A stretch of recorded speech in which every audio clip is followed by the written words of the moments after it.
Hello everyone, welcome to all of you. कैसे हैं आप लोग। आज हम लोग यहाँ पे पढ़ने जा रहे हैं वन शॉर्ट लेक्चर, जिसमें वन शॉर्ट लेक्चर में हम लोग cell the unit of life cover करेंगे। वन शॉर्ट लेक्चर का हमने वीडियो बनाया हुआ है, 2 वीडियो बनाया हमने बायोमोलिक्यूल्स पे, और वो आप जाके प्लेलिस्ट में देखिएगा।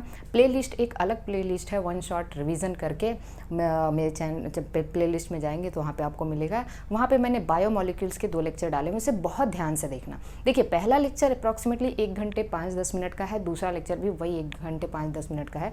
मतलब अप्रॉक्सीमेटली 2 घंटे 10-20 मिनट में पूरा चैप्टर कंप्लीट है, कोई एक लाइन नहीं छूटी है। ठीक है, कहीं से ये आप कह भी नहीं सकते कि ये मैम ने नहीं पढ़ाया है। तो अगर आप 2 घंटे पढ़ते हो, ठीक है, 2 घंटे सवा घंटे अगर आपने बायोमोलिक्यूल पढ़ लिया तो आपको 3-4 क्वेश्चन तो फिक्स है ना। क्योंकि वेटेज अगर हम इस चैप्टर या इस यूनिट की बात करें तो जो बायोमोलिक्यूल्स का वेटेज है वो अप्रॉक्सीमेटली, मिनिमम की बात करें तो 2 to 3 क्वेश्चन तो कहीं नहीं गए हैं।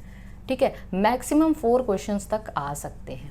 ठीक है, मैक्सिमम 4 क्वेश्चंस तक आ सकते हैं। अगर हम cell the unit of life की बात करें, यहाँ के इस चैप्टर के वेटेज की बात करें तो यहाँ पे भी 3 क्वेश्चंस तो फिक्स हैं, 3 क्वेश्चंस फिक्स हैं। Sometimes it may be 4 question. ठीक है, 4 क्वेश्चन भी यहाँ से आ सकते हैं। तीसरा चैप्टर है इस यूनिट का, तीसरा चैप्टर है cell cycle and cell division, वहाँ से भी 3 क्वेश्चन फिक्स है। भाई देखिए, हर एक यूनिट का जो वेटेज है वो 9 से 10 क्वेश्चन का है। क्योंकि आपके पास टोटल 10 यूनिट है, 5 यूनिट 11th एनसीईआरटी की है, 5 यूनिट जो है 12th एनसीईआरटी की है। आपको आने 90 क्वेश्चन हैं, तो हम कह सकते हैं कि हर एक यूनिट का वेटेज 9 to 10 क्वेश्चन के अराउंड है। ठीक है, तो बहुत ध्यान से इसको पढ़ना है। बहुत सिंपल सा चैप्टर है। आज मैं पूरी कोशिश करूंगी कि इसे एक लेक्चर में कवर करें। एक लेक्चर 1 घंटे का तो नहीं होने जा रहा है, 1 घंटे से ज़्यादा ही होगा। अगर आप 1.5 घंटे या सवा घंटे का ये लेक्चर होने जा रहा है, कोई भी नुकसान नहीं है आपका। आप इसे एकदम अच्छे से पढ़िएगा। ठीक है, कोई दिक्कत आती है आप हमको बताइए। तो देखिए, यहाँ पे हम लोग पढ़ने जा रहे हैं, और प्लीज़ बायोमोलिक्यूल्स पूरा देखिए, क्योंकि एक भी ऐसी पॉइंट नहीं है जो एनसीईआरटी से ना हो और एनसीईआरटी के बाहर हो। ठीक है, और सारे के सारे पॉइंट्स मैंने बहुत ही सावधानी से कवर किए हैं, तो आप उसको देखिएगा, आपको बहुत फ़ायदा मिलेगा। ओके, तो चलिए हम लोग cell the unit of life की बात करते हैं। एनसीईआरटी अपने पास रखेंगे, एनसीईआरटी का पेज नंबर आप ओपन करेंगे। एनसीईआरटी पास होनी चाहिए, 125 पेज नंबर है। हमें पता है कि हम सेल जो हमारी है वो यूनिट ऑफ लाइफ, हम उसे क्यों कहते हैं? क्योंकि आपको पता है कि अगर हम बात करें ऑर्गेनिज्म की, तो ऑर्गेनिज्म 2 तरीके के होते हैं। पहला कौन है ऑर्गेनिज्म? यूनिसेलुलर, और दूसरा क्या है? Multi cellular. ठीक है, बहुत ध्यान से अटेंटिव होके पढ़ना है। अगर आप मुझ पे ट्रस्ट करते हो तो आप चैप्टर एक बार पढ़िए, उसके बाद एनसीईआरटी जाइए, एनसीईआरटी को बहुत अच्छे से रीड करिए, फिर देखिए कि मैडम ने क्या नहीं पढ़ाया। ठीक है, अगर कुछ ऐसा लगता है कि हाँ भाई ये चीज़ नहीं पढ़ाई गई है, ये चीज़ नहीं आ रहा है, तो आप मुझे बता सकते हो। ओके, तो आप यहाँ पे एकदम अटेंटिव होके रहेंगे। यूनिसेलर का मतलब ऐसे ऑर्गेनिज्म जिनकी बॉडी केवल 1 सेल की बनी हुई है। ठीक है, 1 सेल, तो 1 सेल। और मल्टी सेलर का मतलब ये है कि जिनकी बॉडी मोर देन 1 सेल की बनी है। मोर देन 1 सेल मतलब जो टिश्यू लेवल, ऑर्गन लेवल की बात करते हैं। तो एक बात बताइए, सेल को हम यूनिट ऑफ लाइफ क्यों ना कहें? क्योंकि अगर ये ज़िंदगी नहीं है, या हम कह सकते हैं ये इसको हम यूनिट ऑफ लाइफ इसलिए कहते हैं क्योंकि anything less than a cell is not capable of we can say independent existence। ठीक है, अगर सेल से कम है, कुछ भी कम है, तो वो इंडिपेंडेंट एग्जिस्टेंस नहीं होगा उनकी लाइफ का, वो इंडिपेंडेंटली नहीं रह सकते। इसलिए हम सेल को यूनिट ऑफ लाइफ कहते हैं। क्योंकि ये जो यूनिसेलर ऑर्गेनिज्म, उनके पास एक ही सेल तो है, उनकी दुनिया एक ही सेल में तो बसती है। ठीक है, तो cell is unit of life. Unit of life का मतलब जहाँ पे लाइफ के लिए जितनी भी ज़रूरी चीज़ें हैं, like respiration, digestion, secretion, whatever, excretion, ठीक है, सब कुछ एक सेल में होने जा रहा है। ओके, क्योंकि अब एक बात बताओ आप मुझे, cell the unit of life का मतलब क्या है? जैसे आप कहते हो कि नर्वस सिस्टम की यूनिट न्यूरॉन है, ठीक है, और किडनी की यूनिट नेफ्रॉन है। भाई देखिए, नर्वस सिस्टम का काम क्या है? नर्वस सिस्टम का काम है इम्पल्स का ट्रांसमिशन, लेकिन वो इम्पल्स का ट्रांसमिशन एक न्यूरॉन ही तो कर रहा है। एक ही न्यूरॉन तो कर रहा है, मतलब उस इम्पल्स का ट्रांसमिशन पूरा का पूरा एक न्यूरॉन में हो रहा है, फिर एक से दूसरे में, हालांकि सारे न्यूरॉन्स एक दूसरे से कनेक्टेड हैं। हम कहते हैं किडनी का काम है यूरिन का फंक्शन करना, यूरिन का फॉर्मेशन करना, तो यूरिन का फॉर्मेशन एक ही नेफ्रॉन में तो हो रहा है। मतलब हम ये नहीं कह रहे हैं कि एक यूरिन बनाने के लिए एक नेफ्रॉन से ज़्यादा चाहिए, हालांकि उतना अमाउंट यूरिन बनाने के लिए एक नेफ्रॉन से ज़्यादा चाहिए, मतलब एक नेफ्रॉन अकेला यूरिन बना सकता है, ठीक है। तो इसीलिए हम कहते हैं किसी चीज़ के यूनिट का मतलब ये हुआ कि वो पूरा काम कर रहा है, ठीक है। जो जैसे सेल यूनिट ऑफ लाइफ का मतलब यही हुआ कि एक जो सेल है उसमें पूरी दुनिया चल सकती है किसी भी ऑर्गेनिज्म की। तो यूनिसेलर ऑर्गेनिज्म या यूनिसेलर ऑर्गेनिज्म की जो दुनिया है वो एक सेल ही है। अब हम सेल की डिस्कवरी से शुरुआत करते हैं कि सेल की डिस्कवरी कहाँ से शुरू हुई। तो सेल की डिस्कवरी सबसे पहले देखिए, अगर कोई आपसे पूछता है कि सेल की डिस्कवरी कब हुई थी, 18 ये क्या है 18, या हम कहते हैं जो रॉबर्ट हुक है, ठीक है, रॉबर्ट हुक ने सबसे पहले डेड सेल की डिस्कवरी की थी। किसकी? डेड सेल की डिस्कवरी की थी। अब आप जानिएगा जो डेड सेल है, अगर आपसे कोई पूछता है कि सेल की डिस्कवरी किसने की थी, तो आपको कंफ्यूज नहीं होना, क्योंकि सेल की जो डिस्कवरी है ना, उसमें दो तरीके से क्वेश्चन पूछा जा सकता है, एक डेड सेल और एक लिविंग सेल। तो अगर डेड सेल की बात की जाए तो डेड सेल की डिस्कवरी की थी रॉबर्ट हुक ने, ठीक है, क्वेरकस सुबर से, ठीक है, किससे? क्वेरकस सुबर, ये कॉर्क सेल को, कॉर्क या हम ओक कह सकते हैं, ओक, इसकी कॉर्क सेल से, ठीक है, कॉर्क सेल डिस्कवर किया था इन्होंने। देखिए सेल का मतलब होता है लिटिल रूम। उन्होंने देखा था ना, जब क्वेरकस सुबर को कट करके देखा तो वहाँ पे उन्होंने छोटे छोटे कमरे दिखाई दिए, जो सेल्स थी वो ऐसे इस तरीके के दिखाई दिए थे। तो इन्होंने कहा था this is the little room. ये क्या है? लिटिल। सेल का मतलब होता है लिटिल रूम। तो सेल की डिस्कवरी सबसे पहले किसने की थी? रॉबर्ट हुक ने, वो भी डेड सेल की। कहाँ से की थी? क्वेरकस सुबर से, जिसको हम कॉर्क सेल कहते हैं। अच्छा, अगर आपसे लिविंग सेल पूछा तो लिविंग सेल की डिस्कवरी की थी एंटोनी वॉन ल्यूवेनहॉक ने, एंटोनी वॉन ल्यूवेनहॉक ने, एंटोनी वॉन ल्यूवेनहॉक ने, ठीक है ना। और इन्होंने लिविंग सेल की डिस्कवरी की थी, और वो लिविंग सेल क्या था? बैक्टीरियल सेल था, बैक्टीरियल सेल। हालांकि इन्होंने बाद में चल के स्पर्म्स की भी डिस्कवरी की, एग की भी डिस्कवरी की, ठीक है ना, और इसके अलावा आरबीसी की भी डिस्कवरी की। तो इनको बहुत सारे क्रेडिट जाते हैं सेल की डिस्कवरी के। तो लिविंग सेल। फिर एक साइंटिस्ट थे रॉबर्ट ब्राउन। रॉबर्ट ब्राउन ने किसकी डिस्कवरी की? रॉबर्ट ब्राउन ने डिस्कवरी की थी न्यूक्लियस की। किसकी डिस्कवरी की थी? न्यूक्लियस की। न्यूक्लियस को हम लोग और क्या कहते हैं? कैरियन कहते हैं। चलिए, डिस्कवरी पार्ट ओवर हुआ। अब हम लोग देखते हैं कि एक्चुअली में सेल थ्योरी क्या है। तो सेल थ्योरी क्या है, एकदम प्लीज़ आप अटेंटिव रहना, एकदम ध्यान से इसको समझना। सेल थ्योरी का मतलब ये है, देखिए, सेल थ्योरी दिया था दो साइंटिस्ट ने, सेल थ्योरी दिया था दो साइंटिस्ट ने, एक थे स्लीडेन, ठीक है ना, स्लीडेन, और एक थे स्वान।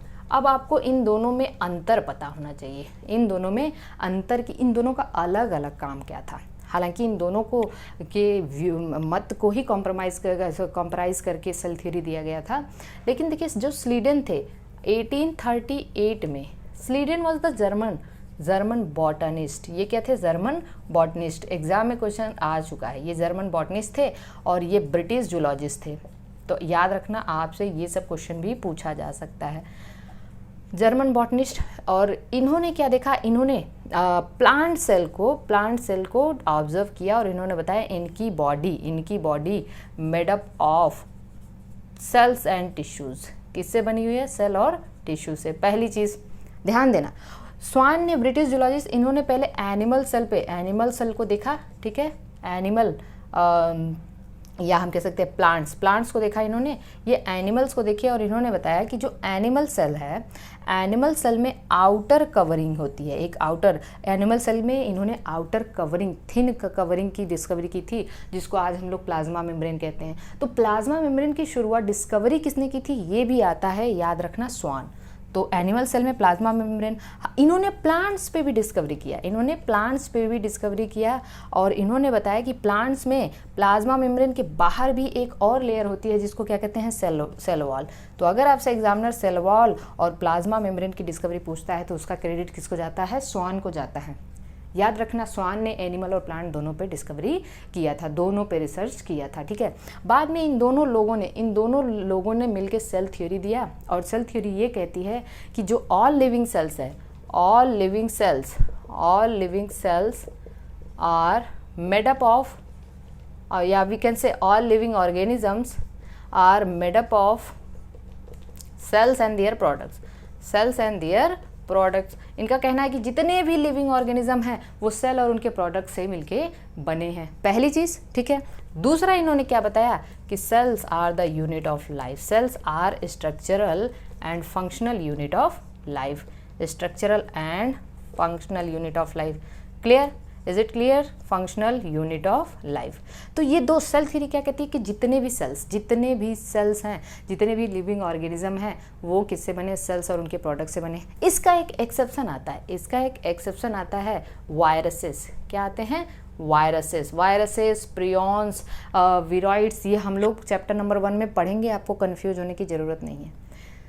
वायरसेस कैसे होते हैं? ए सेलुलर हैं। कैसे होते हैं? ए सेलुलर। हालांकि हम कहते हैं ना कि वायरसेस लिविंग और नॉन लिविंग की कनेक्टिंग लिंक है, लिविंग और नॉन लिविंग के बीच की कनेक्टिंग लिंक है। तो भाई अगर देखो लिविंग तो है ही, लिविंग तब तक रहते हैं जब वो होस्ट के अंदर रहते हैं, होस्ट के बाहर वो क्रिस्टलाइज हो जाते हैं, नॉन लिविंग फॉर्म में होते हैं। तो जब तक वो होस्ट के अंदर हैं तो लिविंग कैसे हैं? लिविंग है तो उनके अंदर सेल क्यों नहीं है? तो ये वायरसेस एक्सेप्शंस हैं सेल थ्योरी के, वायरसेस और नॉन सेलर। बहुत अच्छे से इसको समझना है, तो ध्यान दीजिएगा यहाँ पे, ये बात बहुत अच्छे से आपको ध्यान में रखना है कि वायरसेस क्या हैं, जो सेल थ्योरी के एक्सेप्शंस हैं। ओके, चलिए इन्होंने क्या बताया, इनके सेल थ्योरी समझ में आ गया।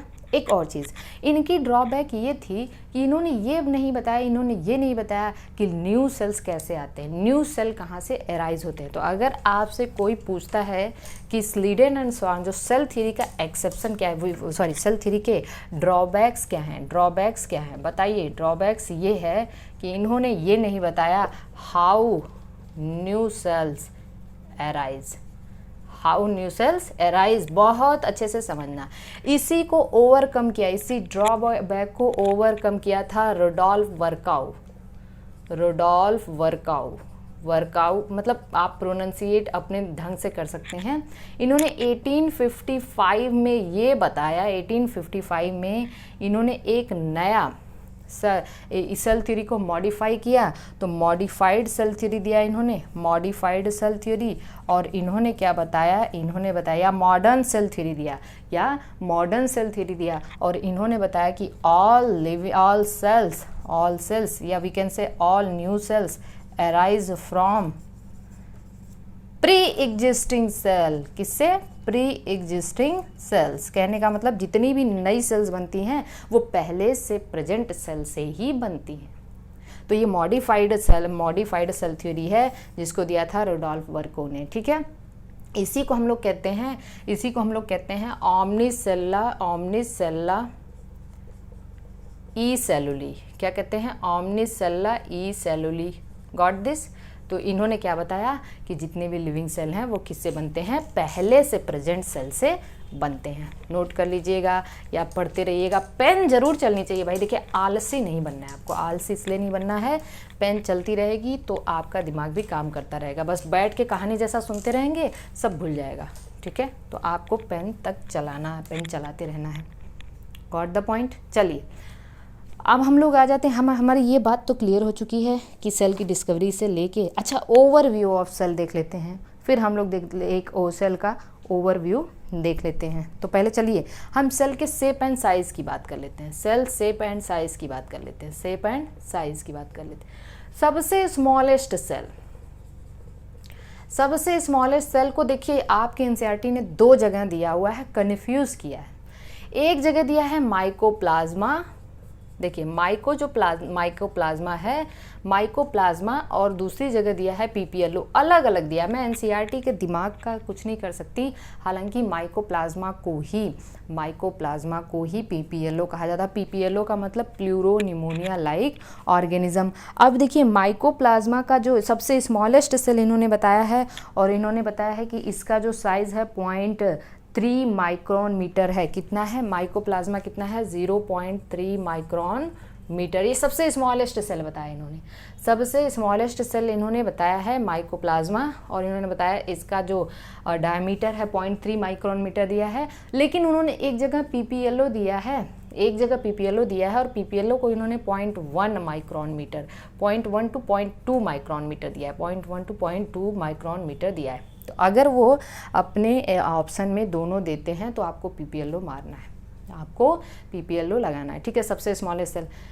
इसके बाद एक टिपिकल बैक्टीरियल सेल की बात करें, अगर हम एक टिपिकल, ध्यान देना, अगर वो बैक्टीरियल सेल पूछते हैं, अगर वो बैक्टीरियल सेल पूछते हैं, बैक्टीरियल सेल पूछते हैं, तो बैक्टीरियल सेल का डायमीटर इन्होंने दिया हुआ है, that is the 1 minute. Bacterial cell का दिया है 3 to 5 माइक्रोन मीटर, कितना, 3 to 5 माइक्रोन मीटर। अगर वो टिपिकल बैक्टीरियल सेल पूछते हैं, टिपिकल बैक्टीरियल सेल पूछते हैं, ठीक है, तो वो 1 to 2 माइक्रोन मीटर है। यहाँ तक बात समझ में आ चुकी है। अगर वो आरबीसी का डायमीटर पूछते हैं तो वो कितना है, 7 माइक्रोन मीटर। सबसे लार्जेस्ट सेल क्या है, ऑस्ट्रिच एग है, क्या है, ऑस्ट्रिच एग है। तो सबसे स्मॉलेस्ट सेल इन्होंने माइकोप्लाज्मा और पीपीएलओ बताया, तो आपको पीपीएलओ लगाना है। ओके, यहाँ तक बात। अगर वायरसेस की बात की जाए, वायरसेस की बात की जाए तो वायरसेस 0.02 से लेके 0.2 माइक्रोन मीटर तक होते हैं। अब आप एक बात ध्यान से समझना कि जो वायरसेस हैं, वायरसेस जो हैं वो बैक्टीरिया से काफ़ी छोटे होते हैं, वो बैक्टीरिया से काफ़ी छोटे होते हैं। और ये क्या होते हैं, ये क्योंकि ये बैक्टीरियल प्रूफ फिल्टर से फिल्टर हो जाते हैं, बैक्टीरिया प्रूफ फिल्टर से ये फिल्टर हो जाते हैं। इसको हम लोग पढ़ेंगे जब वायरसेस की डिस्कवरी इवानोवास्की ने कैसे की थी। अगर एक टिपिकल प्लांट सेल पूछते हैं, टिपिकल प्लांट सेल पूछते हैं तो आपको 10 to 20 माइक्रोन मीटर बताना है। तो देखिए ये डेटा भी काफ़ी इंपॉर्टेंट हो सकता है। Smallest cell, PPLO, bacterial cell. Bacterial cell और टिपिकल बैक्टीरियल सेल में अंतर है। Typical bacterial cell 1 to 2 micron, और ये ठीक है। और आरबीसी का डायमीटर इन्होंने दिया हुआ है, टिपिकल प्लांट सेल का डायमीटर इन्होंने दिया हुआ है, और उसके बाद जो है वायरसेस का डायमीटर इन्होंने दिया है। ओके, यहाँ तक समझ में आ चुका है। चलिए नेक्स्ट हम लोग देखते हैं।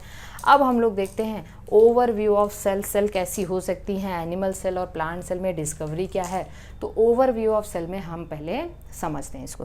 तो चलिए हम पहले क्या करते हैं, हम एक प्रोकैरियोटिक सेल को पहले स्टडी कर लेते हैं, फिर हम यूकैरियोटिक सेल को स्टडी कर लेते हैं। उसके बाद, क्योंकि ओवरव्यू ऑफ सेल में इन्होंने प्रोकैरियोट और यूकैरियोटिक सेल में इन्होंने अंतर बताया है, प्रोकैरियोट और यूकैरियोटिक सेल में इन्होंने अंतर बताया। तो हम पहले क्या करते हैं, हम एक प्रोकैरियोटिक सेल को पढ़ लेते हैं, प्रोकैरियोटिक सेल को पढ़ लेते हैं।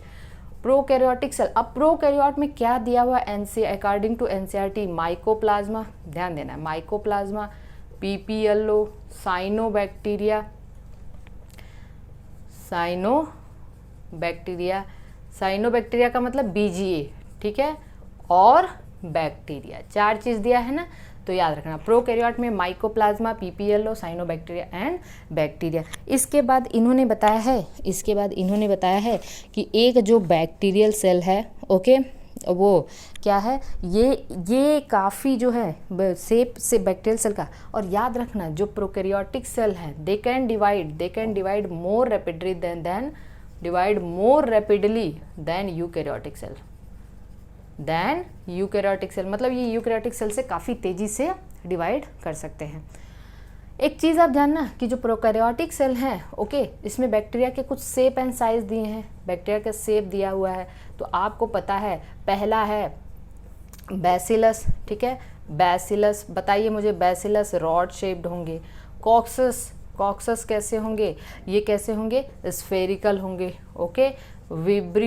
विब्रियो कैसे होंगे, ये कॉमा शेप्ड होंगे। और उसके बाद स्पाइरुलम दिया है, स्पाइरुलम कैसे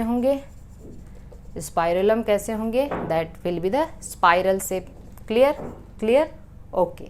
चलिए अब हम एक टिपिकल बैक्टीरियल सेल की बात करते हैं कि एक टिपिकल बैक्टीरिया या प्रोकैरियोटिक सेल में क्या क्या हो सकता है। तो come to a typical bacterial cell. चलिए देखिए एकदम ध्यान से, मैं ब्रेक दे रही हूँ, एक सेकेंड का, 2 सेकेंड का, ठीक है।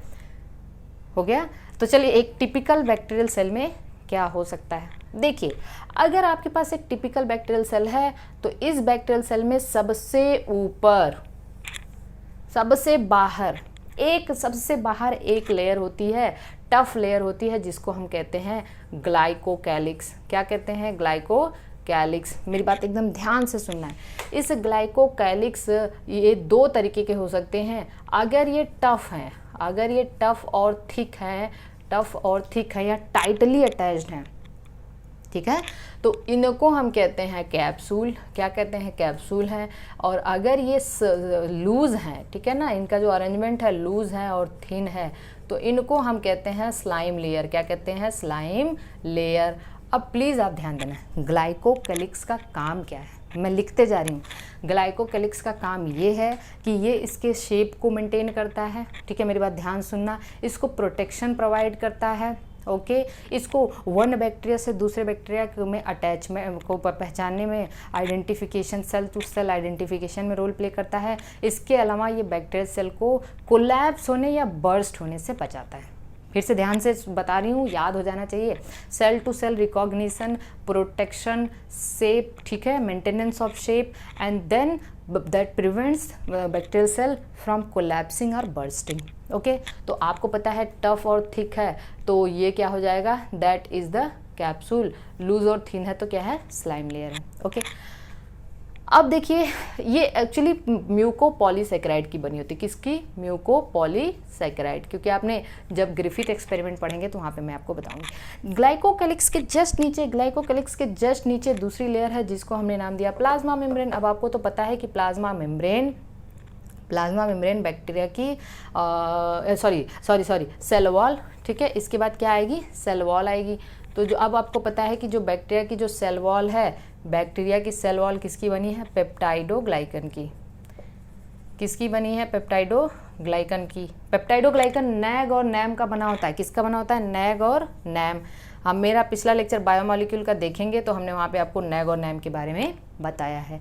अब सेल वॉल क्या करता है ये भी आपको पता है भाई। सेल वॉल का काम क्या है ये भी आपको पता है, ठीक है। सेल वॉल इसको देखिए मेरी बात एकदम अच्छे से समझना है आपको कि जो ये यहाँ पे मैंने सेल वॉल का सॉरी एक चीज़ ये समझना आप कि जो ग्लाइकोकैलिक्स है, ग्लाइकोकैलिक्स क्या करता है? Cell to cell identification. It is just like a name plate. ये किसके जैसा है? नेम प्लेट के जैसा है, ठीक है। और सेल वॉल क्या करता है? सेल वॉल प्रोटेक्शन प्रोवाइड करता है, मेंटेनेंस ऑफ शेप, और इसके अलावा हम कह सकते हैं ये कोलैप्स होने या बर्स्ट होने से बचाता है। थोड़ा सा मिस्टेक हो गई है, उसको आप सुधार कर लीजिएगा। तो ग्लाइकोकैलिक्स क्या करता है? ये सेल टू सेल आइडेंटिफिकेशन करता है, ओके। और जो सेल वॉल है, सेल वॉल का काम क्या है? ये बैक्टीरिया को शेप प्रोवाइड करता है और इसके अलावा कोलैप्स होने या बर्स्ट होने से बचाता है।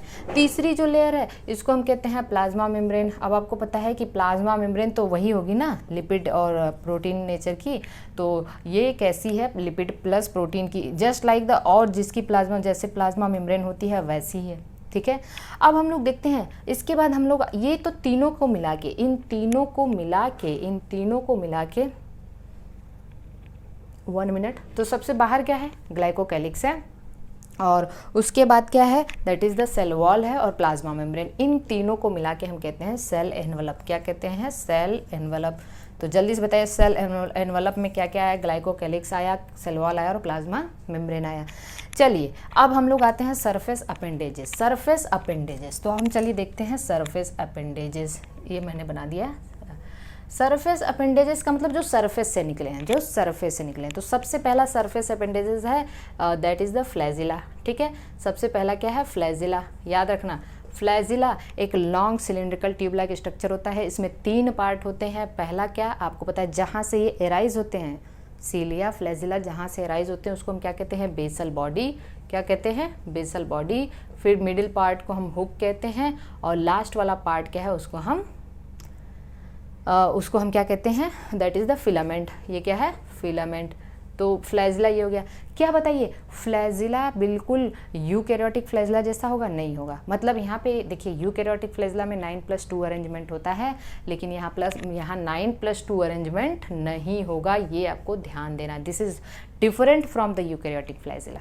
सो इसका काम क्या है लोकोमोशन में, इसका काम क्या है लोकोमोशन, ठीक है, लोकोमोशन। यहाँ तक बात समझ में आ चुकी है। फिर देखिए क्या हुआ, मतलब ये फ्लैजेलिन प्रोटीन का बना है, ये भी आपको याद रखना है। यूकैरियोटिक फ्लैजेला एक्टिन प्रोटीन का बना है, यूकैरियोटिक फ्लैजेला एक्टिन प्रोटीन का बना है, जबकि ये फ्लैजेलिन प्रोटीन का बना है। ओके, दूसरा सरफेस अपेंडेजेस है, आप कह सकते हो दैट इज द पिली। क्या है? पिली। ओके, पिली। अब ये पिली क्या है, बहुत ध्यान से समझना, ये भी एक प्रोटीन से बना है जिसका नाम है पिलीन प्रोटीन। किसका क्या नाम है? पिलीन प्रोटीन। और ये लोकोमोशन में रोल प्ले नहीं करता। ये बैक्टीरिया में, या हम कह सकते हैं जब एक बैक्टीरिया दूसरे बैक्टीरिया से कॉन्जुगेशन करना चाहता है तो वहाँ पे वो कॉन्जुगेशन ट्यूब बनाने में रोल प्ले करता है, ठीक है। और तीसरा है फिम्ब्री, ठीक है, फिम्ब्री बहुत छोटा सा होता है, और ये देखिए मैं ऐसे बना पिली, फिर इसके बाद फिम्ब्री एकदम हेयर लाइक होता है, इसको हमने नाम दे दिया फिम्ब्री, और ये भी प्रोटीन से मिलके बना होता है जिसका हम कहते हैं फिम्ब्रीन प्रोटीन। और ये क्या करता है, बैक्टीरिया को किसी सरफेस से या रॉक से या कहीं भी अटैचमेंट में रोल प्ले करता है। तो आपको ये पता होना चाहिए कि पिली और फिम्ब्री का रोल लोकोमोशन में नहीं है, इन दोनों का रोल लोकोमोशन में नहीं है, ये लोकोमोशन में रोल प्ले नहीं करते। इन तीनों को मिला के हम कहते हैं सरफेस अपेंडेजेस। क्या कहते हैं? Surface appendages. चलिए आ जाइए फटाफट, अब हम आते हैं सेल के अंदर। देखिए बैक्टीरिया में क्या है, ये प्लाज्मा मेम्ब्रेन का कुछ एक्सटेंशन होता है, ठीक है। प्लाज्मा मेम्ब्रेन का एक्सट्रक्शन कैसा हो सकता है? ट्यूब लाइक हो सकता है, इसके अलावा ये इस तरीके से वेसिकल लाइक हो सकते हैं, और इन्हीं एक्सटेंशन को हम कहते हैं मीजोजोम। क्या कहते हैं? मीजोजोम। तो मीजोजोम क्या है? In folding of plasma membrane.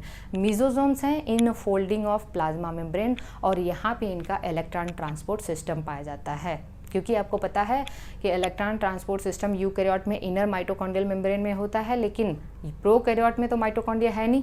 तो बताइए इनका इलेक्ट्रॉन ट्रांसपोर्ट सिस्टम कहाँ होगा? मीजोजोम पे। और मीजोजोम क्या है? प्लाज्मा मेम्ब्रेन ही तो है ना। मीजोजोम क्या है?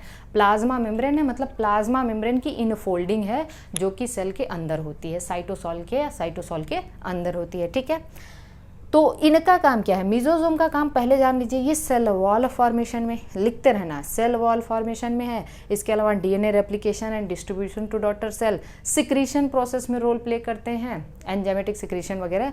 रेस्पायरेशन हमने बता दिया क्योंकि ये माइटोकॉन्ड्रिया के एनालॉगस होते हैं, ठीक है। तो रेस्पायरेशन हो गया, और उसके बाद ये क्या करते हैं, ये सरफेस एरिया एब्जॉर्प्शन वगैरह के सरफेस एरिया को इंक्रीज करते हैं, एंजाइमेटिक कंटेंट को रिलीज करने के लिए जो सरफेस एरिया को इंक्रीज करते हैं। तो ये मीजोजोम का काम हो गया।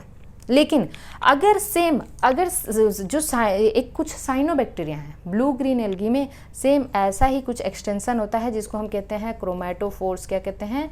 क्रोमैटोफोर्स। क्रोमैटोफोर्स कहाँ होता है? बीजीए में होता है, और ये क्या कंटेन करते हैं? That contains pigment. ये क्या कंटेन करते हैं? Contains pigment. बात समझ में आ चुकी है, एक एक लाइन समझते चलना है। Got the point. Come to the next, that is in cytosol में क्या होने जा रहा है। साइटोसॉल में क्या होने जा रहा है? अब देखिए, जो कोई भी प्रोकैरियोट है उनमें केवल एक ही मेन जीनोम होता है। जो इनका डीएनए होता है, मेन जीनोम, इनमें न्यूक्लियस तो है नहीं, प्रोकैरियोट में वेल डेवलप्ड न्यूक्लियर मेम्ब्रेन तो है नहीं, ठीक है।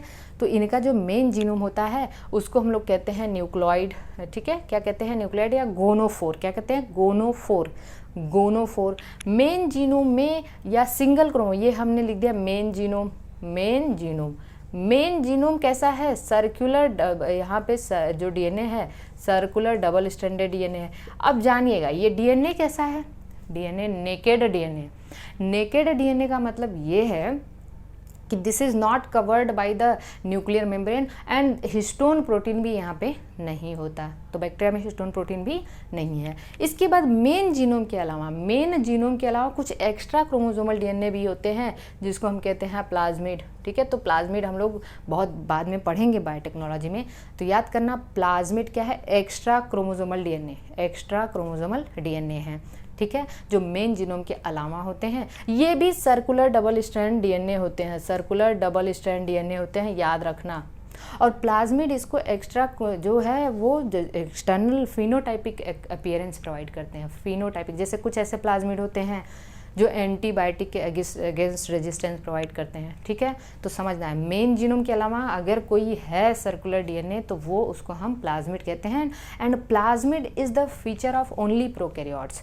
प्लाज्मिड केवल और केवल प्रोकैरियोट में ही पाया जाता है, एक्सेप्ट ईस्ट को छोड़ के। ईस्ट को छोड़ के, ईस्ट में 2 माइक्रोन प्लाज्मिड होता है, बाकी कहीं किसी भी यूकैरियोटिक सेल में प्लाज्मिड नहीं होते। बात समझ में आ चुकी है। चलिए अब हम लोग देखते हैं कि ये जो प्रोकैरियोट है ना, यहाँ पे स्टोर्ड फूड को हम लोग इंक्लूजन बॉडी कहते हैं। क्या कहते हैं? साइटोप्लाज्म में जो भी स्टोर्ड फूड है उसको हम लोग इंक्लूजन बॉडी कहते हैं। क्या कहते हैं? Inclusion body. तो इंक्लूजन बॉडी क्या है? This is the stored food of the prokaryote. Stored food of prokaryote. Stored food, मेरी बातों को समझिएगा, मेरे एकदम शब्दों पे ध्यान देना है कि जो स्टोर्ड फूड हैं वो ये कैसे होते हैं? इंक्लूजन बॉडी कहते हैं। And this is a membranes, बहुत ही इंपॉर्टेंट है। ये क्या होते हैं? साइटोसॉल में ऐसे ही फ्री रहते हैं। A membranous, non membrane bound, non membrane bound. और ये इंक्लूजन बॉडी क्या क्या हो सकते हैं? ये फॉस्फेट ग्रेन्यूल हो सकते हैं, साइनोफाइसियन ग्रेन्यूल हो सकते हैं और ग्लाइकोजन ग्रेन्यूल हो सकते हैं। फॉस्फेट ग्रेन्यूल, साइनोफाइसियन ग्रेन्यूल और ग्लाइकोजन ग्रेन्यूल। क्लियर? क्लियर। तो बताइए मुझे क्या समझा आपने कि जो इंक्लूजन बॉडी है वो ए मेम्ब्रेनस होते हैं। इसको बहुत अच्छे से आपको समझना है। क्लियर। इसके अलावा कुछ बीजीए होते हैं, उनमें gas vacuole, green sulphur bacteria होते हैं, ग्रीन और पर्पल बैक्टीरिया होते हैं, उनमें गैस वैक्यूल्स पाए जाते हैं। तो गैस वैक्यूल कहाँ होते हैं? बीजीए, पर्पल और ग्रीन सल्फर बैक्टीरिया में। फिर से जान लेना, बीजीए, पर्पल और ग्रीन बैक्टीरिया में, ग्रीन बैक्टीरिया में यहाँ गैस वैक्यूल पाए जाते हैं साइटोसॉल के अंदर। यहाँ तक बात क्लियर हुई। अब हम लोग 2-3 चीज़ देखिए प्रोकैरियोट में, प्रोकैरियोट का जो राइबोसोम होता है वो 70S होता है। तो 70S राइबोसोम ऐसे साइटोसॉल में होगा, ठीक है। लेकिन ये राइबोसोम आप देखेंगे कि ड्यूरिंग प्रोटीन सिंथेसिस एक राइबोसोम से ढेर सारे एक एमआरएनए से ढेर सारे राइबोसोम बाइंड करे रहते हैं। इसका क्योंकि इसका एमआरएनए पॉलीसिस्ट्रॉनिक, प्रोकैरियोट का एमआरएनए मोनोसिस्ट्रॉनिक होता है, ठीक है। प्रोकैरियोटिक का एमआरएनए पॉलीसिस्ट्रॉनिक होता है। हम आगे जब हम लोग ट्रांसक्रिप्शन, ट्रांसलेशन और डीएनए रेप्लिकेशन पढ़ेंगे तो बताएंगे, ठीक है। तो एक एमआरएनए से ढेर सारे राइबोसोम बाइंड होते हैं जिसको हम कहते हैं पॉलीराइबोसोम। तो यहाँ पे और कंडीशन हमें क्या देखने मिली? पॉलीराइबोसोम। और आपको ये याद रखना है कि इसका जो प्रोकैरियोट है, इसका जो राइबोसोम है that is associated with the plasma membrane. ये क्या है? That is associated with the plasma membrane. Plasma membrane से एसोसिएटेड होता है। अब आपको पता है क्योंकि यूकैरियोट में कहाँ होता है? एंडोप्लाज्मिक रेटिकुलम पे होता है, इसके अलावा आउटर न्यूक्लियर मेम्ब्रेन पे होता है। और prokaryotic ribosome is associated with the plasma membrane. और ये कैसे होते हैं? 70S में 2 यूनिट है, 30S और 50S। स्मॉलर 30S है और लार्जर क्या है बेटा? 50S है, ठीक है। अब मुझे एक बात बताओ, मैंने क्या बताया? ये पॉलीराइबोसोम है कि मोनोराइबोसोम? पॉलीराइबोसोम। तो पॉलीराइबोसोम या पॉलीजोम का केस कहाँ देखने मिलता है? हमें प्रोकैरियोट में देखने को मिलता है, जबकि यूकैरियोट में मोनोजोम का केस देखने को मिलता है या मोनोराइबोसोम का। ड्यूरिंग प्रोटीन सिंथेसिस एक एमआरएनए से केवल एक ही राइबोसोम बाइंड करते हैं, इसको हम मोनोजोम या मोनोराइबोसोम कहते हैं। ये केस हमें यूकैरियोट में देखने को मिलता है। सबको समराइज कर दो, एक तरफ से सेल एनवलप में ग्लाइकोकैलिक्स आया, सेल वॉल आया, प्लाज्मा मेम्ब्रेन, सरफेस अपेंडेजेस में पीली, फिमरी और फ्लैजेला आया, ठीक है। इसके बाद मीजोजोम और क्रोमेटोफोर्स, ठीक है, यहाँ पे हमने बताया। इसके बाद main genome, plasmid, inclusion body, a membranous है, ओके, याद रखना। फॉस्फेट ग्रेन्यूल, साइनोफाइसिन ग्रेन्यूल और ग्लाइकोजन ग्रेन्यूल, स्टोर्ड फूड है। और इसके अलावा गैस वैक्यूल, ये क्वेश्चन 2 बार एग्जाम में आया। गैस वैक्यूल कहाँ होता है? बीजीए, पर्पल और ग्रीन बैक्टीरिया में। क्लियर, बहुत अच्छे से समझना है। क्लियर हो चुका? चलिए कॉमन। अब हम लोग देख लेते हैं प्रोकैरियोट और यूकैरियोट में अंतर।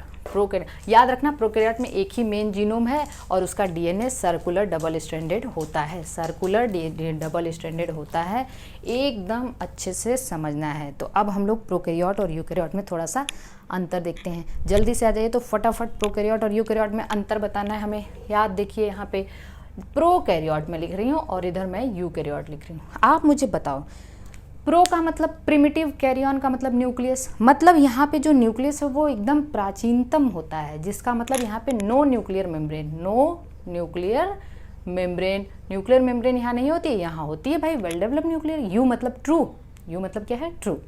चलिए दूसरी चीज़ बताइए मुझे, यहाँ पे हिस्टोन प्रोटीन होता है? No, no histone, histone protein नहीं होता है, यहाँ होता है। मतलब यहाँ डीएनए नेकेड है, डीएनए क्या है, नेकेड है, ओके। क्योंकि ना तो हिस्टोन प्रोटीन है ना तो डीएनए के चारों तरफ न्यूक्लियर मेम्ब्रेन है, इसलिए नेकेड डीएनए उसको बोलते हैं। बात समझ में आ रही है? इसके बाद मुझे बताइए, सबसे इम्पॉर्टेंट आपको याद रखना है कि प्रोकैरियोट में all membrane bound cell organelles absent होते हैं, all membrane bound cell organelles absent होते हैं। याद रखना, आप ये नहीं कह सकते कि ऑल सेल ऑर्गेनेल्स एब्सेंट होते हैं, क्योंकि राइबोसोम है, ribosome is non membrane bound, इसलिए आप कह सकते हो, आप ये ऐसा नहीं कह सकते कि ऑल सेल ऑर्गेनेल्स एब्सेंट है। All membrane bound cell organelles, all membrane bound cell organelles absent हैं, ठीक है। और यहाँ पे सब सेल ऑर्गेनेल्स प्रेजेंट हैं। A membranes cell organelles present है, ए मेम्ब्रेनस लाइक 70s राइबोसोम, यहाँ पे है ना 70s राइबोसोम, और यहाँ पे 80s राइबोसोम है। ऑर्गेनल राइबोसोम को अगर छोड़ दिया जाए तो ऑर्गेनल राइबोसोम कैसा है, 70s, लाइक क्लोरोप्लास्ट और माइटोकॉन्ड्रिया, क्लोरोप्लास्ट और माइटोकॉन्ड्रिया। क्लोरोप्लास्ट मतलब प्लास्टिड कह सकते हो आप, ठीक है। अब मुझे एक बात बताओ एकदम ध्यान से, यहाँ पे देयर इज नो कंपार्टमेंटलाइजेशन,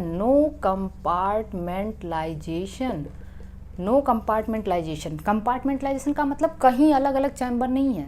मतलब जैसे यूकैरियोट में वेल डेवलप्ड कंपार्टमेंटलाइजेशन का मतलब ये है, बात को समझना कि यहाँ पे अलग अलग कंपार्टमेंट हैं, क्लोरोप्लास्ट अलग है, माइटोकॉन्ड्रिया अलग है, कंपार्टमेंट चैम्बर है ना।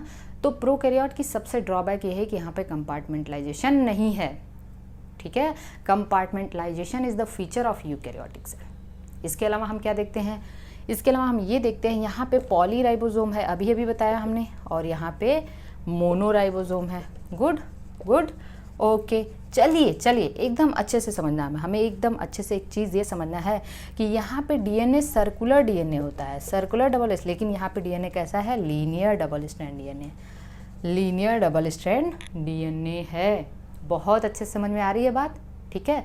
इसका जो डीएनए है वो मोनोरेप्लिकॉनिक होता है। कैसा होता है, मोनोरेप्लिकॉनिक। अब आप कहोगे कि ये कहाँ से आ गया रेप्लिकॉनिक, हालांकि देखिए डीएनए बहुत छोटा होता है प्रोकैरियोट का, एक ही जगह रेप्लिकेशन स्टार्ट होता है, इसलिए इसको हम मोनोरेप्लिकॉनिक कहते हैं। जबकि यूकैरियोट में डीएनए काफ़ी बड़ा है, तो एक साथ कई जगहों पे रेप्लिकॉन बनता है, मतलब रेप्लिकेशन स्टार्ट होता है। रेप्लिकॉन का मतलब जहाँ पे रेप्लिकेशन शुरू होता है, या वो पॉइंट जहाँ पे रेप्लिकेशन हो रहा है उसको हम रेप्लिकॉन कहते हैं। तो प्रोकैरियोट का डीएनए बहुत छोटा होने की वजह से एक ही जगह रेप्लिकेशन शुरू होता है, इसलिए इसको मोनोरेप्लिकॉनिक कहते हैं, और इसको हम क्या कहते हैं, पॉलीरेप्लिकॉनिक, ठीक है। क्या कहते हैं, पॉलीरेप्लिकॉनिक।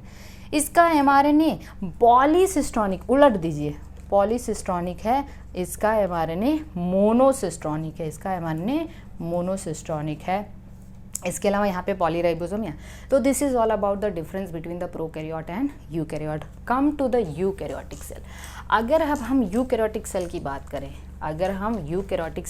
करें, तो यूकैरियोट्स में बहुत अच्छे से आपको ये समझना है, यूकैरियोटिक सेल की बात करें तो यूकैरियोट में आता क्या क्या है। पहले देखिए प्रोटिस्टा आता है, ठीक है, प्रोटिस्टा आता है, प्लांट सेल आते हैं, एनिमल सेल आते हैं, और फंजाई आते हैं। और कौन आते हैं, फंजाई। अब आप कहोगे प्रोटिस्टा क्या है, देखिए हमने अभी आपको बताया वो प्रोकैरियोट, एक बताया यूकैरियोट।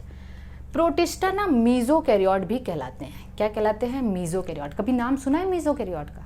मीजोकैरियोट का मतलब प्रोटिस्टा क्या है, प्रोटिस्टा का मतलब ये होता है ऑल यूनिसेलुलर यूकैरियोट। जितने भी यूनिसेलर यूकैरियोटिक ऑर्गेनिज्म हैं उनको हम प्रोटिस्टा में रखते हैं, जितने भी यूनिसेलर यूकैरियोटिक ऑर्गेनिज्म हैं उनको हम प्रोटिस्टा में रखते हैं। मेरी बात को एकदम ध्यान से समझना है। तो जो ऑल यूनिसेलर यूकैरियोटिक सेल्स हैं या ऑर्गेनिज्म उनको हम प्रोटिस्टा, और इन्हीं को समटाइम्स हम मीजोकैरियोट कह सकते हैं, like diatoms, dinoflagellates, euglenoids, slime moulds, ठीक है, सब प्रोटिस्टा हैं।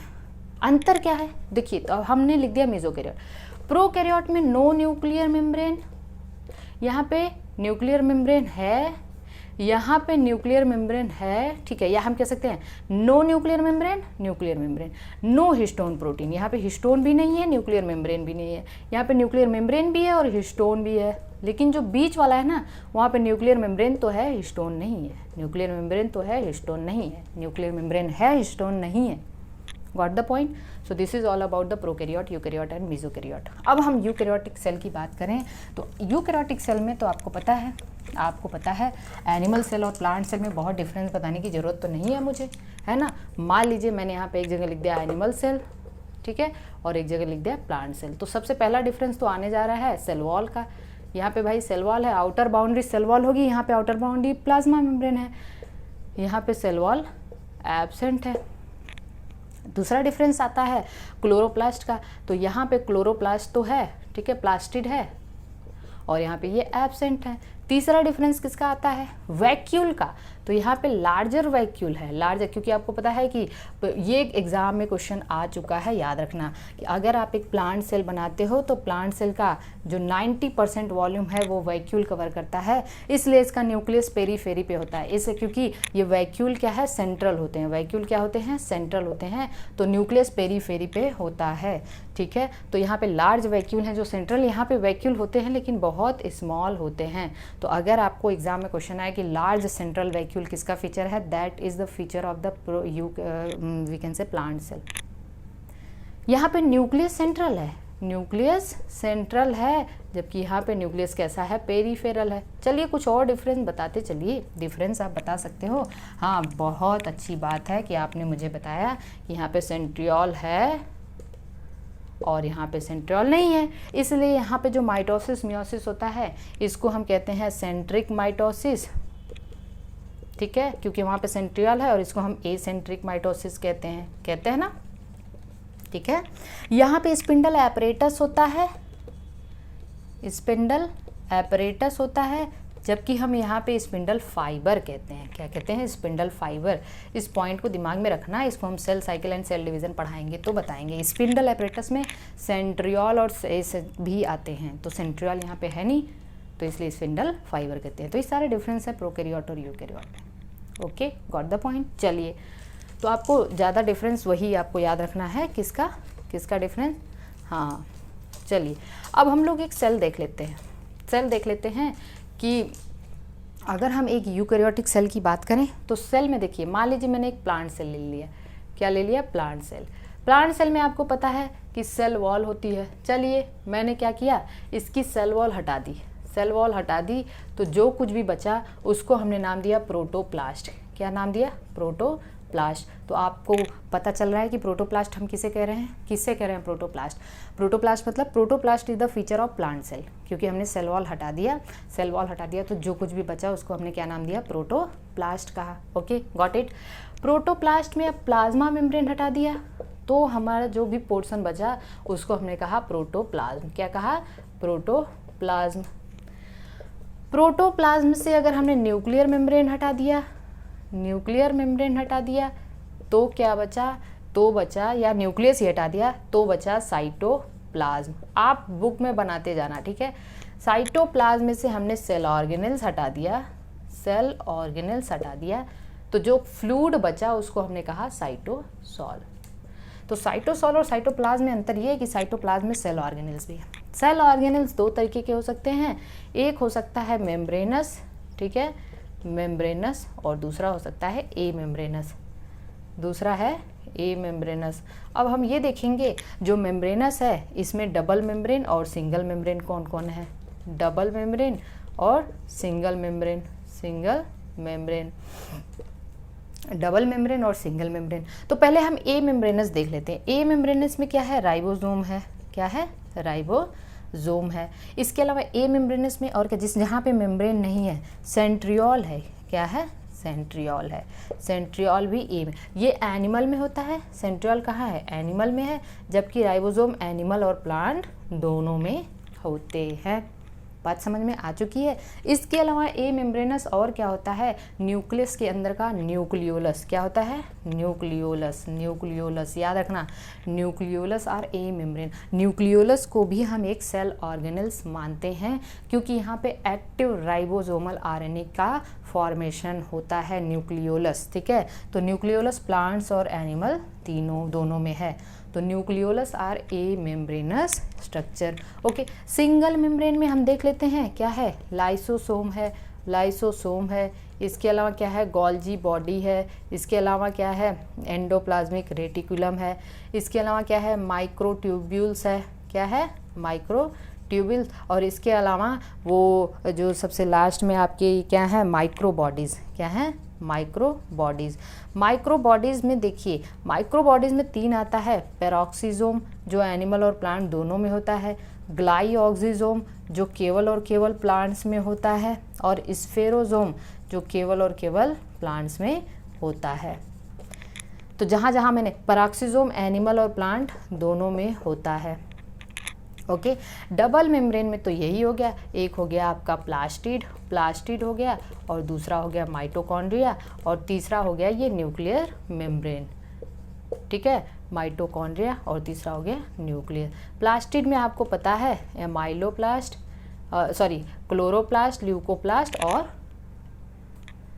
क्रोमोप्लास्ट, क्लोरोप्लास्ट, ल्यूकोप्लास्ट और क्रोमोप्लास्ट, ठीक है। यहाँ तक बात समझ में आ चुकी है। तो चलिए अब हम क्या देखते हैं, अब हम ये देखते हैं कि जो ये कह सकते हैं कि अब आगे हम लोग एक जो एनिमल सेल है या वी कैन से जो यूकैरियोटिक सेल है उसमें सबसे बाहर क्या होगा, बताइए मुझे। अगर हम यूकैरियोटिक सेल की बात करें तो सबसे बाहर क्या होगा, एक यूकैरियोटिक सेल की बात करते हैं तो सबसे बाहर वाला स्ट्रक्चर क्या है, सेल वॉल। अगर हम प्लांट सेल की बात करें तो सबसे बाहर की स्ट्रक्चर क्या होगी, सेल वॉल।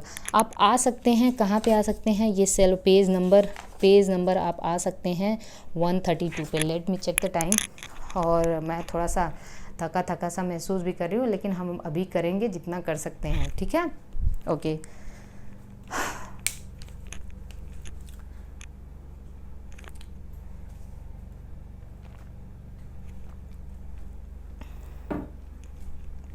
तो जो सेल वॉल है, बहुत ध्यान से इसको समझना है। जो सेल वॉल है ये किसकी बनी है, सेल वॉल एनिमल सेल में तो नहीं है, इतना तो हमें पता है कि एनिमल सेल में नहीं है। अगर हम प्लांट सेल की बात करें तो प्लांट सेल में सेल वॉल सेलुलोज की बनी है, हेमी सेलुलोज की बनी है, इसके अलावा पेक्टिन की बनी है, ठीक है ना, पेक्टिन की बनी है। पेक्टिन को हम लोग प्लांट सीमेंट भी कहते हैं। क्या कहते हैं, क्यों कहते हैं, ये हम आपको आगे बताएंगे, क्योंकि ये दो प्लांट सेल को आपस में जोड़ते हैं। अगर हम एल्गल सेल वॉल की बात करें तो ये किसका बना है, गैलेक्टोज का बना है। ये एल्गी का सेल वॉल और किसका बना है, ये मैनन्स का बना है, ठीक है, मैनन्स का बना है। इस तरीके से जो एल्गल सेल वॉल हैं, देखिए यहाँ पे सेल वॉल में आप देख भी सकते हैं, इनकी सेल वॉल गैलेक्टन्स की, सेलुलोज की, मैनन्स की और कैल्शियम कार्बोनेट की भी बनी होती है। गैलेक्टन्स, मैनन्स, ठीक है, और इसके अलावा कैल्शियम कार्बोनेट की भी, कारा एल्गी होती है ना, उसकी सेल वॉल कैल्शियम कार्बोनेट की बनी होती है। अगर हम बात करें यहाँ पे फंगल सेल वॉल की, तो फंगल सेल वॉल की बात करते हैं तो वो किसकी बनी है, काइटिन की बनी है। चलिए, काइटिन की। अब हम सेल वॉल कैसी होती है, जैसे मान लीजिए सबसे पहली सेल वॉल है प्राइमरी सेल वॉल, तो मैंने 2 सेल बना दिया, this is the primary cell wall. ये क्या है, primary cell wall. Primary cell wall सबसे पहले बनती है और यही यंग सेल में होती है। प्राइमरी सेल वॉल सेलुलोजिक होती है। कैसी होती है, सेलुलोजिक होती है। अब प्लीज़ आप इस बात को ध्यान से समझने की कोशिश करना कि जो प्राइमरी सेल वॉल है वो कैसी है, सेलुलोजिक है। Got the point. लेकिन ये यंग सेल में होती है। जैसे ही सेल डेड होता है और मैच्योर होता है, प्राइमरी सेल वॉल डिमिनिश हो जाता है। इसके अंदर बनता है सेकेंडरी सेल वॉल। इसके अंदर क्या बनता है? Secondary cell wall. तो याद रखना, secondary cell wall primary cell wall के नीचे होती है। Secondary cell wall primary cell, ये लिग्निन की बनी होती है। किसकी? लिग्निन की। इसलिए ये डेड होती है। कैसी होती है? डेड। इसके नीचे टर्सरी सेल वॉल बनती है, उतना हमें नहीं देखना है। टर्सरी सेल वॉल, दो सेल के बीच, प्लांट सेल के बीच में क्या पाया जाता है? Middle lamella. क्या होता है? Middle lamella. और मिडिल लैमेला किसका बना है? Calcium pectate and sometimes magnesium pectate. Calcium pectate और मैग्नीशियम पेक्टेट। और मिडिल लैमेला क्या करता है? दो प्लांट सेल वॉल को और ये दो, जो आप ध्यान देना आपको, मिडिल लैमेला दो प्लांट सेल को जोड़ता है। इन दोनों के बीच में मतलब एक होता है प्लाज्मोडेस्माटा, जो दो प्लांट सेल वॉल को जोड़ता है और वो किसको ट्रांसवर्स करता है? वो किसको डिवाइड करता है? ये एक प्लांट सेल, ये सेल वॉल और मिडिल लैमेला को ट्रांसवर्स करता है। तो दो प्लांट सेल के बीच का डिस्टेंस क्या है? को जोड़ने को हम लोग क्या कहते हैं? प्लाज्मोडेस्माटा। तो this is all about the cell wall. Okay, now अब मुझे बताइए कि दूसरी चीज़ क्या आने जा रही है? दूसरी चीज़ क्या आएगी? सेल वॉल के नीचे क्या आने जा रहा है? Plasma membrane. क्या आने जा रहा है? Plasma membrane. तो चलिए अब हम लोग देखते हैं प्लाज्मा मेम्ब्रेन। प्लाज्मा मेम्ब्रेन का मोस्ट एक्सेप्टेड मॉडल क्या है? Fluid mosaic model. क्या है? Fluid mosaic model. Fluid mosaic model जिसको दिया था सिंगर एंड निकोलसन ने। किसने दिया था? सिंगर और 1972 में। किस में दिया था? 1972 में। और इन्होंने क्या बताया कि जो फ्लूइड मोज़ेक, पहले अब देख लेते हैं हम लोग कि प्लाज्मा मेम्ब्रेन का स्ट्रक्चर कैसा है। देखिए, सबसे पहले जिस प्लाज्मा मेम्ब्रेन की स्टडी की गई थी वो थी आरबीसी की प्लाज्मा मेम्ब्रेन। क्या थी? आरबीसी की प्लाज्मा मेम्ब्रेन। और आरबीसी की प्लाज्मा मेम्ब्रेन में याद रखना आपको, ये थी आरबीसी की प्लाज्मा मेम्ब्रेन। और आरबीसी की प्लाज्मा मेम्ब्रेन में 52% प्रोटीन्स है और 40% लिपिड है। ये आपको याद रखना, 40% लिपिड है। अब आपको पता है कि जो लिपिड्स होती हैं ना, लिपिड कैसी होती हैं? बाई लेयर होती हैं। लिपिड्स कैसी होती हैं? बाई लेयर होती हैं। और प्रोटीन्स, तो चलिए लिपिड बाई लेयर है क्योंकि सेल, अगर मान लीजिए ये सेल है, ठीक है, ये सब मैंने बहुत डिटेल में पढ़ा है। मेरे आप रेगुलर लेक्चर में जाके प्लेलिस्ट में सेल वाला टॉपिक खोलेंगे तो वहाँ पे आपको बहुत डिटेल मिलेगा। हालांकि हम रिवीजन करा रहे हैं तो हमें फास्ट पढ़ाना है। अब अगर इस सेल को आपने थोड़ा सा बड़ा करके देखा तो ये प्लाज्मा मेम्ब्रेन में लिपिड बाई लेयर होती है। और लिपिड क्या है? कौन सी लिपिड है? फॉस्फोलिपिड है। हमने आपको बताया था कि प्लाज्मा मेम्ब्रेन की लिपिड फॉस्फोलिपिड होती है, जिसको हम लेसिथिन कहते हैं। क्या कहते हैं? Lecithin. Got the point. Lipid by layer है, फॉस्फोलिपिड की बनी हुई है। ये क्या है? ये ग्लिसरॉल प्लस फॉस्फेट है और दो फैटी एसिड है। हमने कहा था प्लाज्मा मेम्ब्रेन में जो फॉस्फोलिपिड है वो डाइग्लिसराइड है। डाइग्लिसराइड का मतलब 1 ग्लिसरॉल 2 फैटी एसिड। ये है ना 2 फैटी एसिड। ओके, ये हेड पोलर होता है जो एक्स्ट्रा सेलर फ्लूइड, और हेड पोलर है तो ये इंट्रासेलर, क्योंकि एक्स्ट्रा सेलर साइड और इंट्रासेलर साइड में वाटर होता है तो वहाँ पे पोलर हेड रह सकता है, टेल नहीं रह सकता, इसलिए टेल अंदर रहता है। ठीक है, अब यहाँ पे देखिए प्रोटीन्स कई तरीके की होती हैं। प्रोटीन्स कई तरीके की होती हैं। ये प्रोटीन, एक चीज़ तो आप याद रखना कि प्लाज्मा मेम्ब्रेन में जो प्रोटीन होती है वो मोस्टली सेकेंडरी प्रोटीन होती है। हमने प्रोटीन पढ़ाया ना, सेकेंडरी प्रोटीन में भी अल्फा हेलिकल प्रोटीन देखेंगे। जब आप अपना स्ट्रक्चर देखेंगे बुक में तो आपको ऐसी प्रोटीन देखने को मिलेगी। जो सेकेंडरी प्रोटीन होती है उसको हम अल्फा हेलिकल प्रोटीन कहते हैं। तो प्लाज्मा मेम्ब्रेन की प्रोटीन सेकेंडरी प्रोटीन है जिसको हम अल्फा हेलिकल प्रोटीन कहते हैं। और ये याद रखना, प्रोटीन देखिए कितने तरीके की होती है। प्रोटीन 3 तरीके की हो सकती हैं, 2 तरीके की हो सकती हैं। एक तो जो एक लेयर से दूसरे, एक मेम्ब्रेन से दूसरी मेम्ब्रेन, एक लिपिड लेयर से दूसरी लिपिड लेयर को क्रॉस किए रहती है, इसको हम लोग चैनल प्रोटीन कह सकते हैं। क्या कह सकते हैं? चैनल। तो देखिए इसको हम ट्रांस मेम्ब्रेन, ठीक है, या इंटेग्रल प्रोटीन कहते हैं। ट्रांस मेम्ब्रेन या इंटेग्रल प्रोटीन कहते हैं। ठीक है, और कुछ ऐसी लिपिड्स होती हैं, प्रोटीन होती हैं जो मेम्ब्रेन के बाहर होती हैं, दोनों तरफ कहीं भी हो सकती हैं, मेम्ब्रेन के बाहर होनी चाहिए। अब उसको हम लोग क्या कहते हैं, एक्सट्रिंसिक। क्या कहते हैं, एक्सट्रिंसिक। जो मेम्ब्रेन के अंदर है इसको ट्रांस मेम्ब्रेन इंटीग्रल या इंट्रिंसिक भी कह सकते हैं। क्या कह सकते हैं, इंट्रिंसिक भी कहते हैं, इंट्रिंसिक भी कहते हैं। जो मेम्ब्रेन के बाहर है, अब याद रखना कि आपसे कोई पूछता है extrinsic extra cellular fluid side की तरफ है कि इंट्रा सेलर, दोनों तरफ भाई। मेम्ब्रेन से बाहर मतलब वो एक्सट्रिंसिक है, तो इधर भी हो सकता है, इधर भी हो सकता है। यहाँ तक बात समझ में आई। प्लाज्मा मेम्ब्रेन में कुछ कार्बोहाइड्रेट भी होते हैं। अब देखिए यहाँ पे कुछ कोलेस्ट्रॉल भी होते हैं।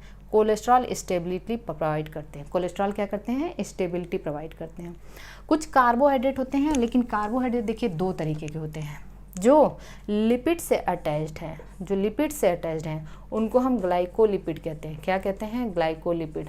और जो प्रोटीन से अटैच्ड हैं उनको हम ग्लाइकोप्रोटीन कहते हैं। तो कार्बोहाइड्रेट प्लाज्मा मेम्ब्रेन की दो तरीके की है, एक ग्लाइकोलिपिड और दूसरी ग्लाइकोप्रोटीन। याद रखना जो टर्म पहले आता है उसका कंसंट्रेशन कम और जो टर्म बाद में आता है उसका कंसंट्रेशन ज़्यादा। तो ग्लाइकोप्रोटीन में कार्बोहाइड्रेट कम और प्रोटीन ज़्यादा है। प्रोटियोग्लाइकन में प्रोटीन कम, कार्बोहाइड्रेट ज़्यादा है।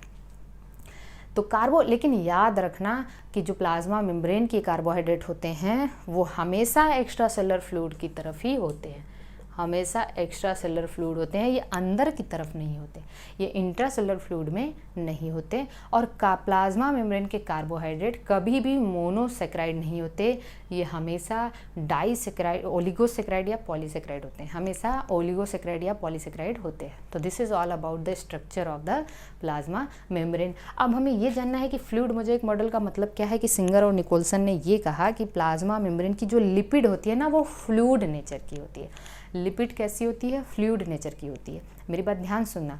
और यही रीज़न है कि अगर लिपिड मतलब एक जगह से दूसरी जगह मूव कर सकती है, यही रीज़न है कि आपको पता है कि अगर लिपिड फ्लूइड नेचर की नहीं होती, आप समझ क्वासी फ्लूइड का मतलब ये होता है, इन्होंने क्या बताया कि जो प्लाज्मा मेम्ब्रेन है वो क्वासी फ्लूइड लाइक स्ट्रक्चर है। क्वासी फ्लूइड का मतलब ये आपने देखा है जो ओशियन होते हैं, ओशियन में जैसे ग्लेशियर्स तैर रहे हों। ओशियन का मतलब, ओशियन को इन्होंने कंपेयर करा किससे, लिपिड से। जो लिपिड को कंपेयर करा ओशियन से कि वो लिपिड कैसा है, फ्लूइड है। और जो उसमें ग्लेशियर्स है ना वो प्रोटीन है। ग्लेशियर्स क्या है, प्रोटीन। तो ग्लेशियर्स इधर उधर जा सकते हैं ना फ्लूइड में। तो सेम वही चीज़ है कि प्लाज्मा मेम्ब्रेन की जो लिपिड है वो फ्लूइड नेचर की होती है और इसी वजह से ये प्रोटीन यहाँ पे लेटरल मूवमेंट कर सकता है। प्रोटीन का लेटरल मूवमेंट किसकी वजह से पॉसिबल है, due to the fluid nature of lipid. क्योंकि देखिए भाई ये प्रोटीन क्या करेगा, ये प्रोटीन, कुछ प्रोटीन चैनल प्रोटीन भी होते हैं ना। चैनल प्रोटीन का मतलब अगर इनको एक मॉलिक्यूल को बाहर से अंदर लेके आना पड़े तो ये क्या करते हैं, ये इस तरीके से बेंड हो जाते हैं और अंदर ला देते हैं। बेंड किसकी वजह से हो पाएंगे, जब ये लिपिड फ्लूइड नेचर का होगा तो ये लिपिड को ढकेल देंगे। तो fluidity, lateral movement of protein किसकी वजह से हो सकता है, फ्लूइड नेचर की वजह से होता है। दूसरी चीज़ हमें ये याद रखना है क्योंकि लिपिड फ्लूइड नेचर का है तभी तो एंडोसाइटोसिस हुआ, मेम्ब्रेन अंदर धंस गई। एक्जोसाइटोसिस हुआ, मेम्ब्रेन बाहर चली गई। सिक्रीशन देखिए एंडोसाइटोसिस कैसे हुआ, सेल ये है ना तो एंडोसाइटोसिस हुआ। एक्जोसाइटोसिस का मतलब सेल से बाहर कोई चीज़ चली गई। और उसके बाद सिक्रीशन, तो क्योंकि ये सब फैगोसाइटोसिस ये सब किसकी वजह से हो पाता है, लिपिड के फ्लूइड नेचर की वजह से हो पाता है। अब देखिए यहाँ पे एक्टिव पैसिव ट्रांसपोर्ट ये सब दिया है, ये हम यहाँ नहीं पढ़ाएंगे। इसी के बाद हम लोग जब ट्रांसपोर्ट पढ़ेंगे ना तो वहाँ पे एक्टिव पैसिव ट्रांसपोर्ट को बहुत डिटेल में पढ़ते हैं। वहाँ पे मैं बता दूँगी एक्टिव ट्रांसपोर्ट क्या है, पैसिव ट्रांसपोर्ट क्या है, ठीक है ना, सोडियम पोटेशियम पंप क्या है। तो ये सब चीज़ें जान लेना। हमने अभी आपको बताया कि हाँ जो प्रोटीन्स हैं यहाँ पे दो तरीके की प्रोटीन होती है, एक इंट्रिंसिक जो अंदर है, इंट्रिंसिक इंटीग्रल, या फिर we can say transmembrane, जो बाहर है उसको एक्सट्रिंसिक या पेरीफेरल प्रोटीन भी कह सकते हैं, और एक्सट्रिंसिक या पेरीफेरल प्रोटीन भी कह सकते हैं। ठीक है, यहाँ तक बात क्लियर हो चुकी है। ठीक है, अब हम लोग आगे देखते हैं नेक्स्ट। तो आई थिंक यहाँ तक आप लोगों को समझ आ चुका है। तो अब हम लोग आगे देखते हैं, that is the endomembrane system. क्या है, एंडोमेम्ब्रेन सिस्टम। एक काम करते हैं, एक छोटा सा लेक्चर हम लोग अगले दिन करते हैं, क्योंकि काफ़ी बहुत ज़्यादा गर्मी है और this is not air conditioner room, और हम कह सकते हैं कि मतलब मैं थक जाऊंगी बहुत ज़्यादा, ठीक है। बहुत गर्मी है और मैं फ़ैन ऑफ करके शूट कर रही हूँ, तो काफ़ी टायर्ड फील कर रही हूँ। तो हम लोग एक छोटा लेक्चर और बना लेंगे, तो यहाँ तक आप इसको पढ़ते रहना, साथ देना। छोटा सा लेक्चर रहेगा 40-50 मिनट का, उसमें हम कवर कर लेंगे। Okay, thank you. चलिए।